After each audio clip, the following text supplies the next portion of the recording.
Okay, what's good, guys? Episode number 4. Kaiwiko'o, your host of JitzOphrenia. My man is back, Jonny. Yeah.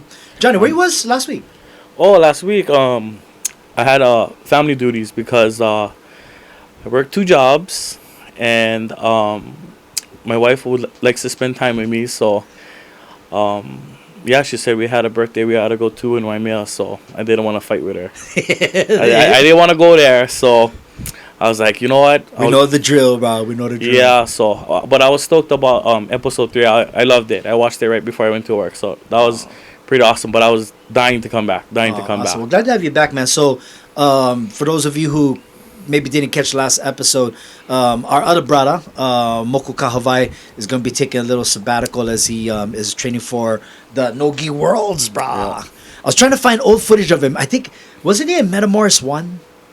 No, he was in. Wait, maybe he was, but I know he was in an underground. Yeah. And then the one match that I'm trying to get video of is with the one with Vinny. His last match Vinny with Magalhaes. That was Yeah. I think in Russia. Yeah. That was a big win, you know. Big time, bro. Vinny. Big time. No, Vinny is like one of the best Yeah. heavyweights. So Yeah. I remember reading the results when I was at work. I was just like, oh. Yeah, I saw Yeah. Moku's posted. It said, "I won my match." I was like, "Whoa, he beat Vinny! Wow, that's amazing!" But man, Yeah. Moku's a beast, bro. No, Moku is a beast. Moku is And he's got that. He's got the work ethic. work ethic and right. He's a Big Island boy. Yeah. You know, another prodigy Yeah. coming from the Big Island. Yeah, So yeah. that's always good for, Yeah. all the Hawaii boys. And, that's just awesome. Somebody from home. And a matter of fact, he was texting me, asking me what I'm going to do on Saturday. But we're going to be at Kingsland because Pomai comes home from Kamehameha. Oh yeah. So, I got to be on good awesome. behavior or Yeah. or it'll be hard for come on the podcast next Yeah, week. yeah, exactly. I cannot do this by myself. Yeah, dude. I gotta balance. Well, let's see. First of all, let's see. I'd like to send a shout out to a couple of sponsors that are taking care of us. You'll see a little bit of footage of me and Jonny eating a little bit. I want to send a shout out to Chef Brian over at Kona Grill House, formerly Sun Dried Specialties. Mahalo, Brian. How'd you like the food, bro? It's like, it was really good. We had to eat it before the podcast. I didn't even know. I was trying to give them a little bit more. He's like, "Oh boy, I'm going to fall asleep and yeah, because you didn't finish the lilikoi cheesecake yet." No, I'm gonna save it for save that, bro. But savor the flavor. What I love about Brian over at Kona Grill House is that if you're looking to get some like local food, but you're trying to eat healthy, fish, poke, everything's fresh, everything's off the grill, no fatty stuff. You know what I mean? He even does a keto meal, whatever you call it. Support local. Yeah, support local. That's what I'm saying, Chef Brian. And then also, I want to send a shout out to Jeff Foster over at Foster Law Offices in Kainaliu. This is a wonderful lawyer. I don't think you ever need a lawyer for anything. Maybe Maybe back in the day. Maybe if I don't balance my family life, I'm But gonna if need you it. ever So I need can make one, the bro, podcast. this is the guy. Jeff Foster, an amazing guy. When they had the stuff with the volcano with Puna? Yeah. He was the lawyer that was doing a lot of pro bono work and trying to help some of the families that got screwed over with their insurance deals over there. So good guy. Go check out my friend Jeff Foster over at Foster Law. Okay, so what we're going to talk about was one of the things that I was trying to catch over the weekend. I was watching Flow Grappling. Thank you, Flow Grappling, for having your show. And I was trying to stream ADCC, and I caught a few matches here and there. And the big talk is, number one, the success of Nick Rodriguez, or Nick Rod. Nicky Rod. Nicky Rod, the wrestler. What did he, bronze? Yeah, he got bronze. Yeah. I think he got. No, I think he was it bronze in the. No, yeah, it was bronze. Yeah, Okay. it was Yeah, bronze.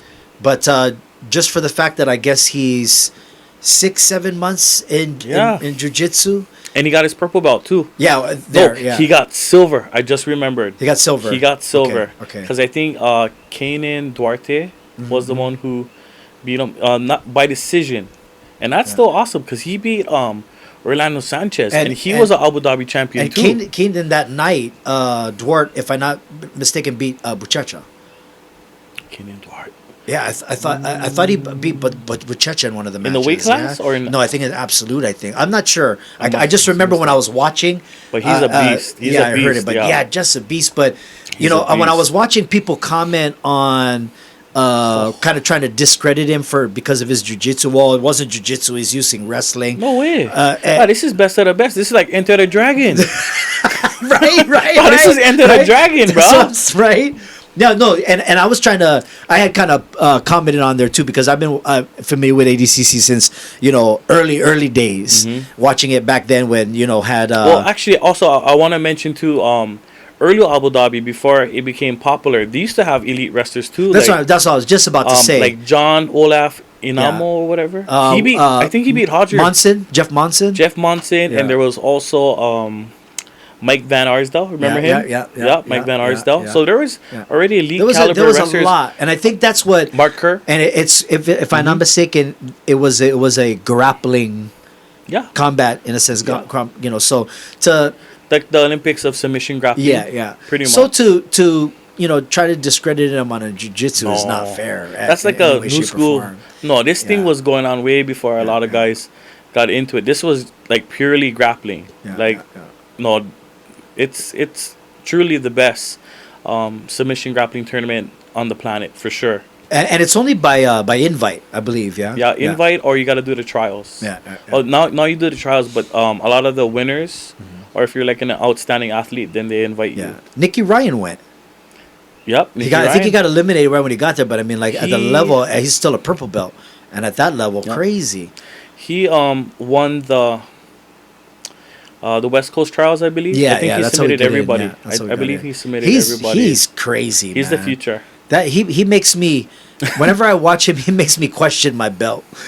You kind of think about it. That's just I'm using it. I'm saying it as a joke. You know what I mean? But it's just like it's kind of like comparing like LeBron James to Michael Jordan. True that. Quarterbacks like Tom Brady and. But I watch him and I watched him. He was rolling with Penn. Did you see that? They have in the blue video basement. rolling with Penn, and Penna's a monster, bro. Monster. But just the size difference and watching him scramble was pretty amazing, bro. He's an amazing kid, man. No, he's I don't know if you know about this, but I know that he dropped out of school. Oh yeah, just to train for jiu-jitsu. But do you know who his home teacher is? Not home teacher, but his homeschool teacher. don't do me. It's Rich Franklin. No, John Danaher. Nah, that's his home. I was thinking Rich Frank because Rich Frank's a teacher. Yeah, he was a teacher. Are you serious? So he does regular homeschooling and jiu-jitsu with the same guy. But homeschooling to apply in life. Yeah. And jiu-jitsu. Yeah. Wow. John Danaher is his homeschool teacher. Wow. So can you imagine the level? He's definitely his brain is at a whole nother level than the average 16, 17 years. And also the Rutolo twins too. They did I think it was Ty was the one that did really good, the 16-year-old one. Yeah, I think that's the one that went up against one of the Paulo, Meows. Yeah, I think it blew his knee, or blew blew his knee on that. Really nice kids. I met them at the AOJ gym. And I remember me and Pomai was walking in because Pomai was gonna take a class, and they held the door open, and I was just like, "Oh, thank you," and I'm like, "Hey, it's one of the twins." And it was really nice. I remember really when you posted some pictures when you went to that gym. And I was just like, and I think that was the first time when you posted that was the first time I seen the inside of the AOJ gym, and I was like, "Oh my god, like everything's white." Oh yeah, it was like everybody's starting to do that now. Everybody's starting to do the whole white thing. That's like the it's nice. Seems to be the Atos trademark kind of thing, I think. I want to no, not Atos. I would say it was a blend of Ruka and AOJ. Okay. Because I believe Pat Tonori guys found the Mendes brothers when they were blue belts and just pretty much supported them all the way up, and then when they reach world class level, decided to bring them to is it Costa Mesa, and then they built that world class gym. I remember seeing reading about it on the internet, and then they were talking about the Mendes brothers opening like like a revolutionary kind of gym that was gonna combine like jiu-jitsu with art and the whole Ruka concept. And I remember Gustavo Fonseca, shout out to Coach Gu. I remember we were talking about it, and he was telling me like, man, he wanted to take his game to the next level. And I said, I was like, yeah, can. You're like, what do you think about me going to the Mendes brothers? I'm like, dude, if that's your dream, go for it. Because if anything, you can always come back to Hilo. Because Keenan left, I want to say maybe a year before Gustavo left. Because Keenan went to Lord Irvin's. Mm-hmm. And then he did he had to make like a letter kind of thing. Mm-hmm. And he sent it to Lloyd, and Lloyd liked it, looked at his competition stuff, and he did good at the Naga. Did he do that at that time? Were they doing the like live-in thing? Yep. They were doing that then yeah, too? because I know that Lloyd Irvin was kind of like putting it out there that he was looking for purple belts. Like he was looking for the best purple belt, and he was going to mold them to be like a world champion. Yeah, he kind of did like the old school Lions Den thing where they had their own rooms and... No, the trade-off was you get to, you're going to get sponsored, travel the world and do all the competitions and live the jiu-jitsu lifestyle. Yeah. Because I think Mike Fowler was the first guy, and then after Mike Fowler, it was Ryan Hall. Mm-hmm. And Keenan was a big Ryan Hall guy. So everything was Ryan Hall. So that was like the guy he was looking up to. So we should get Fowler on the show. He's Oahu, he's Oahu building his house. Mm-hmm. I'm watching him. What's up, Mike? Watching him live off the grid. He's building his own house with his own hands. Yeah, he's doing that is cool. Amazing stuff. Cool. Yeah. Back to the wrestling thing, man. What do you guys? I know you guys got wall to wall mats. You have to do wrestling in there. No, you got to. The fight starts on the feet. Heck yeah, man. Yeah. How much at Penn Training and Fitness? How much wrestling do you guys do over there? We do it all the time. That's like that's like warm ups, pretty much. Yeah, our whole class. Shoes and everything, or no, just barefoot. Okay. Or no shoes. Yeah. But that was something JD always pushed, just because we needed takedowns, and even our kids too. The kids have good takedowns. I mean, shout out to CJ Howell, Chad Howell. Yeah. Support the kids, but I don't. Yeah, if you ever seen CJ, Kanan's boy, all of them, they're really good wrestlers. If you ever had a chance to watch them compete, oh my gosh, I can't think of it right now. But all the kids, really heavy into wrestling, fight for the top. Yeah, I find because I've been a wrestler most of my life, I find that especially for grappling, it's a little bit more natural for kids. Just to, they're wrestling as opposed to the more you don't want to hit typical- because you're gonna get in trouble and stuff. But people like to wrestle around. So it's you're always wrestling around with your brother and your sister. Jump on them, like get off me. Yeah. My place we train wrestling almost in the fashion as if we were at high school or college. So on the days that we do wrestling, it's wrestling. It's not wrestling with jiu-jitsu, it's wrestling. Yeah. We wear shoes, or catch wrestling, I should say. So the catch wrestling part, a lot of the stuff we do is wrestling based, but of course with submissions and everything like that. Yeah.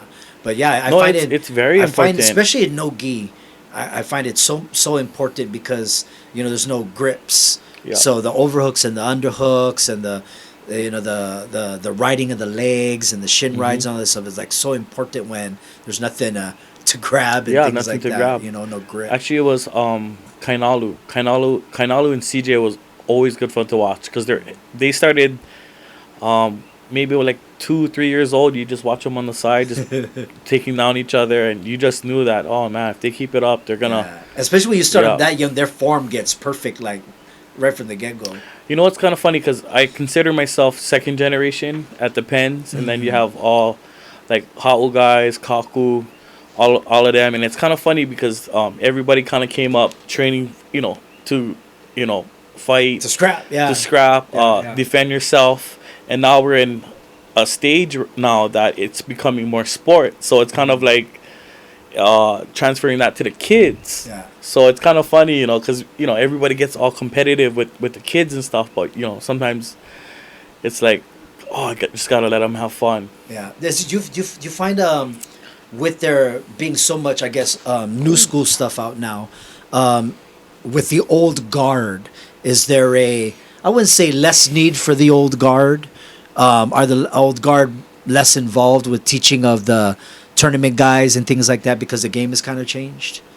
Like some of the older school black belts. I think it depends on the school you're at, but I know that at the Penns everything's self-defense. Yeah. And I know with we have Sensei Kim, he has a heavy sport influence in it. So, Yeah, it's a mixture. I guess I want to say mixture, but we're real heavy with takedowns, wrestling, judo. So everything's usually starting on top. Usually you get scolded if you pull guard. Yeah, you get scolded. Yeah. Yeah, there's no pulling guard in wrestling.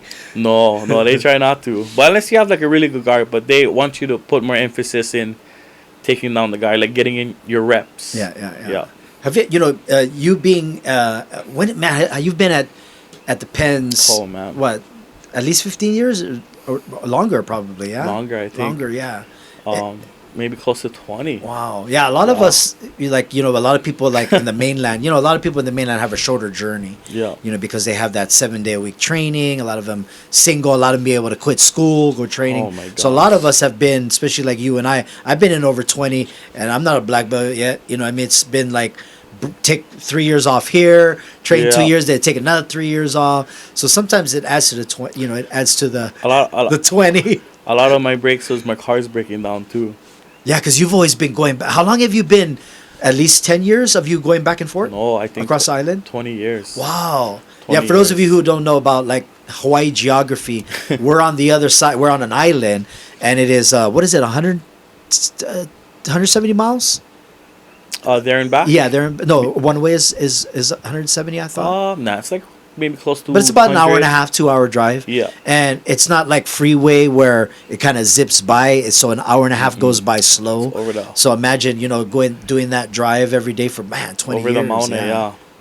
And I used to drive it when it was old saddle road. Yeah. I used to have spots like, this is a spot where I'm gonna die out. Like I had like die out spots. So I had my Menehune water bottle ready to go and my car overheat and always the stuff you would do just to get to class. Try not to have pork. Like if anyone was eating like fried rice in my car and they like spill it, like, oh no, I cannot unsaddle, the car gonna die. But make sure you get all the pork out. The night marchers go get us. Yeah. Wow, man. But through your years of rolling through there with, I know a lot of guests coming through that wrestle. You can you recall some big names coming through and either getting a wake up call with jiu-jitsu or maybe coming in and running everybody over with their wrestling? One that comes to mind is it Joey or Jake Clark, world champion Greco-Roman wrestler, has no experience in jiu-jitsu or anything grappling. He's just mountain. Yeah. And I remember BJ, after his MMA training, came on the mats and put on the gi, and everyone's like, okay, we're gonna get some good training tonight. And all the MMA guys came on, and I remember Jake didn't have a gi. It's Jake or Joey, one of the Clarks, one of the Clark brothers. And I remember everybody was like looking right past him because they knew who he was. He was a world champion Greco-Roman wrestler. He was the guy trying not to look him in the eye. Bro, no more neck, bro. No more neck. And I remember everyone just kind of like looking past, and I was just like, pick me, because I drive all the way from Kona. Yeah. You want to get down. I want to get it, but at the same time, I'm like, whoo. I was like, I think we're starting on the knees. Stay at Hilo tonight. Yeah, we're gonna start on the knees. And and then sure enough, the drill was guard pass drills. I'm like, okay. I was like, okay, we'll save the wrestling for later. I wanted to try. And then we started from my guard, and I remember he's like, oh, man, I'm so sorry if I messed up your training. I don't know any jiu-jitsu stuff. And I'm just like, are you trying to just say that before you just freaking whoop my ass in front of, scrape me across the mats? But he was a really nice guy. And I remember when he said go, when they said, okay, everybody, let's go. Come on, shake your guys' hand. Let's go. Come on. Remember, I shake his hand, and I remember he was totally clueless in my guard. But I remember I climbed my legs. I just felt his whole body just muscle up. Yeah. And he just pry open my legs, and he just knee cut across. And I remember I was trying so hard. Was the knee cut like a technical knee cut, or just like? No, it was like trying to rip it through your body. I think I wonder if this works. Is this legal? Can I do this? Yeah. And I remember the whole time I'm trying to get my legs, but he just kept my legs open. Yeah. Like I was getting raped or something. Like I couldn't close my legs, bro. Oh, yeah. I remember he held it open, and his face was like I wonder if and I remember I'm trying all my might trying to keep him on my guard because you know, because it's time to roll, and I don't want to get showed up because he said he has no experience. Yeah. And I never like have my guard pass because my idols is watching, yeah, because they know I partner up with Jake, so they or Joe, Jake or Joe, one of them, and they're all watching. And I remember I didn't want to let them down because you know those are my idols, you know, especially if he's doesn't really know what he's doing. Yeah, but those guys like it. They have a sense of humor. They're like big instigators. They're always oh, go against this guy, and they like see, and then he just opened my legs, and he was just like, oh, am I doing that? I was like, bro, you doing good, bro, you doing good. And I remember, like, last minute, I tried to throw up in triangle. He just, like, whoo, he, like, threw my legs, like, that way. And I just told him. But at the end of the class, everyone's like, oh, yeah, he never had a gi. I'm like, no, that's just how it is. My jiu-jitsu wasn't good enough to keep someone like that. So it was good. It was a good experience. But, if you have wrestling experience, it's definitely a huge advantage. But now he's in Oahu now. He teaches like wrestling for, I think he teaches strictly wrestling, and he works with all the clubs. Oh wow! But he does now he does like submission. I don't know what belt he is now, but now he's like legit now on the ground. Yeah, because I remember he did a Naga, and he competed with one of the boys over here, and I remember they're like, oh, that guy is strong. I'm like, bro, do you know who that is? He goes, bro, that's when the current world champion Greco-Roman wrestler. They're like, what? What is he doing in this division? I'm like, bro, he's only, because he only had couple years experience, in jiu-jitsu. He's like, bro, he should have been advanced. Even a year in Greco-Roman, is like intense training already. Yeah, because it's different. Wrestling is like something you could have did from a kid time. So you have all those hours on the mat of just drilling and just grinding. Muscle memory that never goes away. And then jiu-jitsu was like more of like kind of like hobby, just get in shape. But wrestlers is kind of like you wake up doing wrestling and wrestlers don't. I always tell my guys too that like when sometimes I have students that kind of pant up a little bit because they get like a little injury or something, and I tell them, I said, man, that's why like if you watch like the grind of a wrestlers don't take time off when something's sprained, or they just kind of work through it and grind through it. Oh, you gotta let them watch Jean-Claude Van Damme movies. They're gonna rerun. Well, that's how it's like. Or some old school Kurt Russell. So yeah. Van Damme and the Cobra come up. Like no time for weakness. No, because that's the era we grew up in. Yeah, totally. Bro, that's the era we grew up in. Nowadays, like too much rights and I cannot. Doctor. One of the things I've been reaching out to some guys, man. So like, if you guys are out there listening, trying to get Rudy Valentino on the show. Oh, Rudy V. Don Kawabata. Happy birthday, Don. It was the other day. Yeah, I think it's today. Last week or something. No, but wanted to get him on because his son, who we saw kind of come up. Yeah. Dylan just got his black belt, right? Mm-hmm. Yep, just got his black belt. If I'm not mistaken, Don might be getting back into training too, I guess. I don't know. I saw some Facebook stuff. Maybe I'm throwing out rumors over there. Because Dylan got the black belt. Like, maybe kind of obligated now to train. You know what I mean? But wanted to talk to him. I wanted to talk to guys that although maybe they're not full jiu-jitsu practitioners right now, they have been around in the game so long here that somehow they're still connected in the jiu-jitsu world with us. You know, whether it be like Don Kawabata being more of a Kenpo guy, but having jiu-jitsu at his place, having other coaches come in and having Average Joe's a successful MMA academy, Dave Elliott, who we bring up a lot, Dave was one of the few guys had mats back in the day. So in a 90s or early 2000s, if you were trying to roll, you probably ended up at Dave's somehow or another. You know what I mean? I don't think I knew anybody else who we used to roll over at Solid Rock Ministries, and Solid Rock Ministries used to have these. They weren't even mats, bro. They were like these styrofoam pads, and they were rectangles, right? But they had like hundreds of them. So we'd lay them out in the foyer, the rock entrance of the old Solid Rock up by Costco.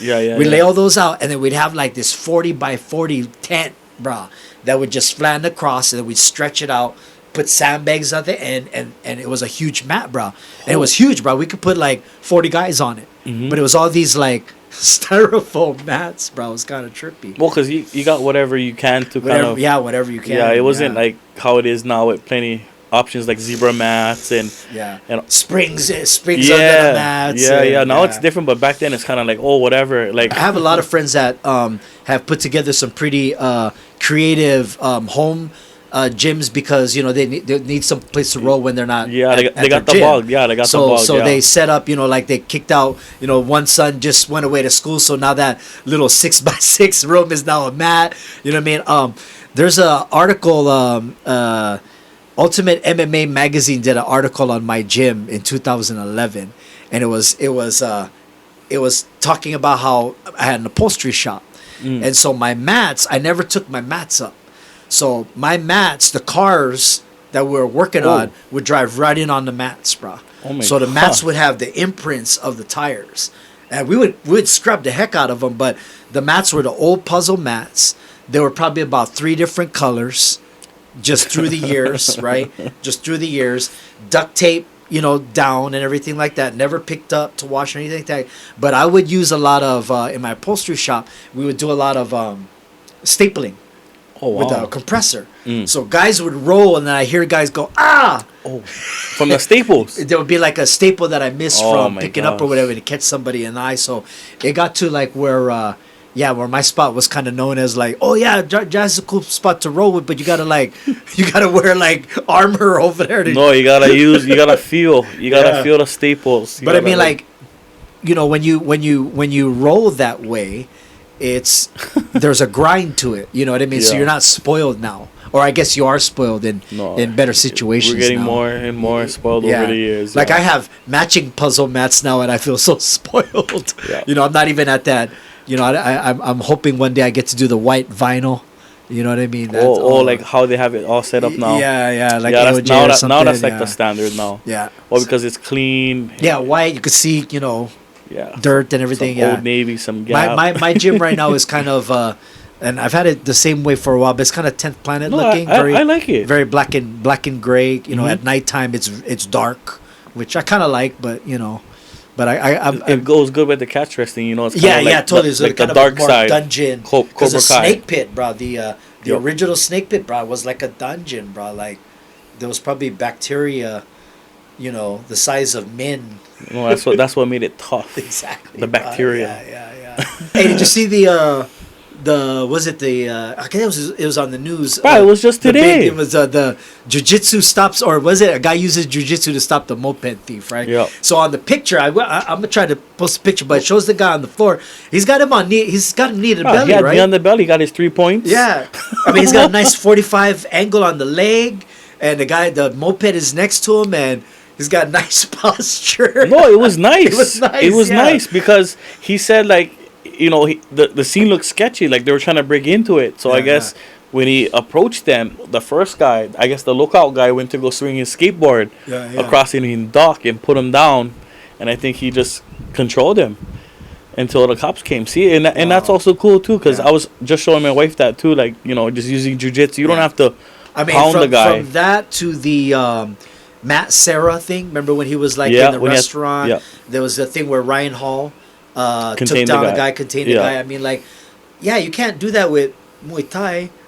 You can't like. You can. We kind of. You can clinch and you give him one knee and then drop him down, but he's gonna suffer. Yeah, he's gonna suffer. Yeah. Jiu-jitsu is the only thing where you really have the option. Trips. You can trip him. I know there's trips in Muay Thai. Oh yeah. Yeah, there's trips, but likely you're gonna. Yeah, you're gonna. Yeah, the goal is to damage the guy. Naturally throw an elbow or something. You know what I mean? But no, very encouraging that. And that was like in our last episode we were talking about. I wish you were here because the guys. I know you would have had some great uncle stories. Oh man. For the uncles that were here, but that was kind of the guys that I get at least are. A lot of them don't come in because they're saying they want to get into jiu-jitsu for the sport. A lot of them get in, I want to do self-defense, and I know that a majority of people out there are kind of learning jiu-jitsu, which means that the bad guy probably going to know jiu-jitsu. Yeah. So that was kind of, and then the other thing was two of them, not having that strength or that power to, put on an onslaught of attacks. So, being able to control. Well, also I think because UFC is so popular, they see it on TV and they probably feel like, oh, I could do something like that. I have a background when I was training, but I have to find something today to motivate me to get in shape because a lot of guys don't want to run, they don't want to diet. But I see on my Facebook that some guys I know are training. They're looking, they're doing good. They look happy. everything I talk to them, it's positive. So maybe, there's a lot of guys out there that still Man, want to try. I do not know too many people that are fully into jiu-jitsu that are pissed off people. I know a couple. We were just talking about one off air, but that's because it's his nature. Yeah. But you know what I mean? Like most people that do jiu-jitsu that are really into it, like are probably at least purple belt level and up, who have kind of like made that commitment to it be a part of their life, that most of them are generally happy people and have used the concept of jiu-jitsu in life. Yeah. Patience and... Because there's a lot of humbling that goes on the mats, because you got to learn how to lose to win. Yeah. Because that's going to happen, naturally people are not good fighting off their backs. Yeah. And you're going to face somebody tougher out there. And I think that's the beautiful thing about jiu-jitsu, because it's a lot of problem solving. So it's cool when we have like, older uncles come in and, they kind of find something to stay in shape, lower their cholesterol level. Could be stress, could be anything.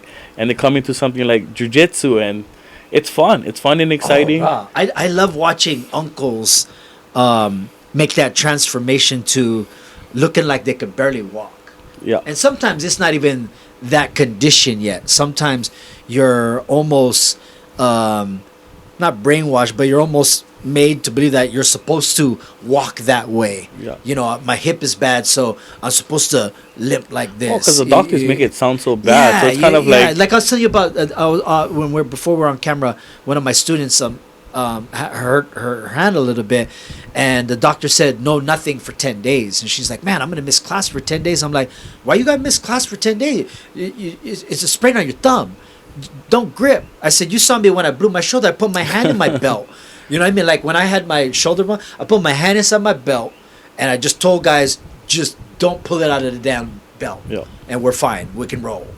Yeah, because I remember when I had one of my meniscus torn from a heel hook, the doctor told me to stay off the mats for a month. I'm like, I cannot. I'm gonna gain weight. I'm gonna gain weight. I'm gonna drive my wife crazy. Yeah. And I have to. And then like, I'll just use my two arms and my other leg. They're like, what? How are you gonna do that? Like, I'll find a way. And I remember I had to tell my wife at the time. She goes, what did the doctor say? What, you cannot train? Yeah. I'm like, well, he said, I told him I was gonna use my two arms and my leg. She goes, are you crazy? You're gonna freaking get bossed up. I'm like, don't worry. I'll let everybody know. Don't touch this leg. Or I'm just gonna just say tap. Yeah. But yeah, that's just, I don't know. It's a mindset. It's a mindset. And I think the body is more capable of healing than we allow it to be. Yeah. I think we stop it psychologically. We stop it from healing because we say, oh no, my knee is this way. Instead of like, nah, man, I'm good to go. Let's go. Yeah. And just keeping the energy that way. You gotta believe. Maybe the well, most of the time the doctor is right. yeah. But when you have the bug, it's kind of like you're living or you're dying kind of thing. So it's kind of like, or Nate Diaz says you're fighting or you're dying. So it's kind of like, man, when you're just so passionate about something, you just gotta go, or everything else just goes downhill. Your whole attitude at work. Yeah. You're gonna be able. Man, I did a seminar, a catch and Japanese jiu-jitsu seminar in Oregon one time, and it was a 4-day seminar, and on the second day I blew my hamstring. Yeah, stupid me. I'm trying to demonstrate a sliding in double leg takedown, and I have a gi on, and the mat is canvas, so I don't slide. And so I don't really go, I don't know if you're familiar with that takedown, but your knee kind of goes between and you drop. Yeah. You pop the hips and you lift, yeah. Oh. And when I went up, I didn't quite slide through. And I went up and it just pulled my hamstring and just pop. And I just kind of went down. I was like, shit. But I couldn't, they flew me up there for 4 days. I can't stop. And they need my brain, if anything, you gotta right? pay it off, and I looked out, man, there was a Brazilian jiu-jitsu blue belt there by the name of James. And he's like, bro, you need help? I go, yeah, dude, like, I'm going to talk, and I need you to just do what I tell you talk. He's like, yeah, I got you, bro. And so and it was fun because I was teaching a lot of stuff that wasn't Brazilian jiu-jitsu, but the concept was still the same, so he was able to still kind of demonstrate. But, like, everybody was happy that we were still able to continue. And I said, but if this was something else, man, like, probably would have went home or said sorry, it's over. But the show must go on. It's jiu-jitsu, man. Just like WWE, those guys got to still Oh yeah, bro. keep the show going. You just change the storyline, you get hurt. No, but yeah, you gotta, because that's your, just like professional sports. But I do have a funny, true story that I had I have a really dear friend and training partner that used to call cramp. He used to call cramp. Oh, call cramp. Cramp. He used to say, like, whoa, is that like a serious thing? And I'm gonna say his name because he knows it's true, and he's definitely gonna call me. And be like, bro, I heard what you said about me. But it was good times. This is my brother, Bryson Alcardo. My dear friend, Bryson Alcardo. Well, we can call him Professor Bryce now. Professor Bryson, yes. Yeah. And oh my gosh, I remember that was never a thing. And I remember I would just hear, like, I don't know if it was warm-ups or drilling. All I hear was, cramp. And I was like, whoa. And I'm like, oh, what happened? He goes, oh, cramp. I'm like, oh, shit. It was like the medic alert, Yeah. Get up. But I used to call cramp, bro, a couple times. It's like, oh, I never drink enough water. Yeah, that happens to me a lot. No, but I've never trained or been around anyone that called cramp. Like, usually be like, usually it's kind of like, you kind of back off, like, oh, what happened? You okay? But, bro, I was like, cramp. Like, cramp. Like, and everybody stops like whoa, cramp. Yeah, Bryson used to call cramp back in the day. I just saw Bryson at the tournament, so he's guaranteed to come on the show. He's gonna cry, laugh when he hears about this. But Bryson, believe it or not, Bryson is super flexible. Bryson can throw his legs behind his head, Really? To this day? He's very flexible. He can do like a full butterfly stretch. Wow. That was always one thing. I remember the first... Yeah, Bryson's super flexible. I used to call him the most flexible heavyweight in the state of Hawaii. Man. Can he lotus? Yeah, full on. Because I can lotus, but I can't... He's very flexible. I can't bring the legs back. I don't know. I don't know if he could do like... I don't know if he can do splits, but I know butterfly stretch. He can get it down and do full lotus and throw his legs behind his head. We gotta have him come on the show and do some Van Damme shit on chairs.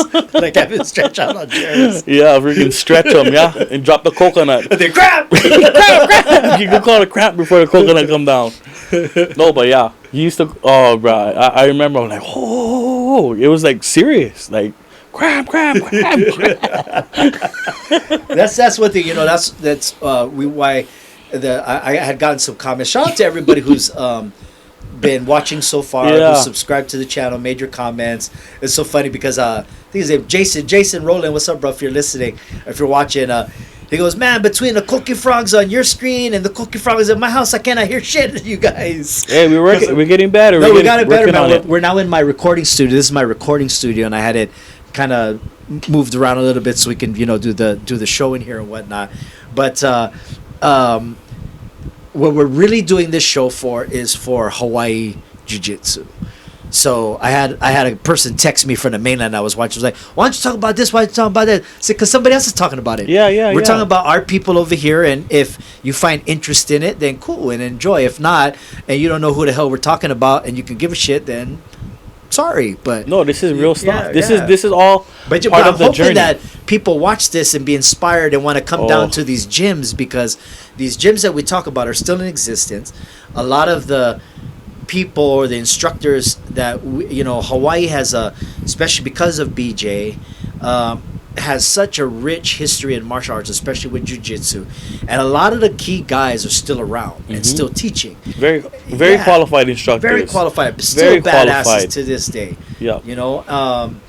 And we have a way about us that I think is, if you come down, it'll be infectious. It's a scrappy attitude that we have over here. But it's also a brotherhood. It's a family. Our aloha is unmistakable, but it's not soft in any way. Like they say, don't mistake my aloha for weakness. In any way, shape, or form. We'll love you, but we'll choke you, and when we go, we go.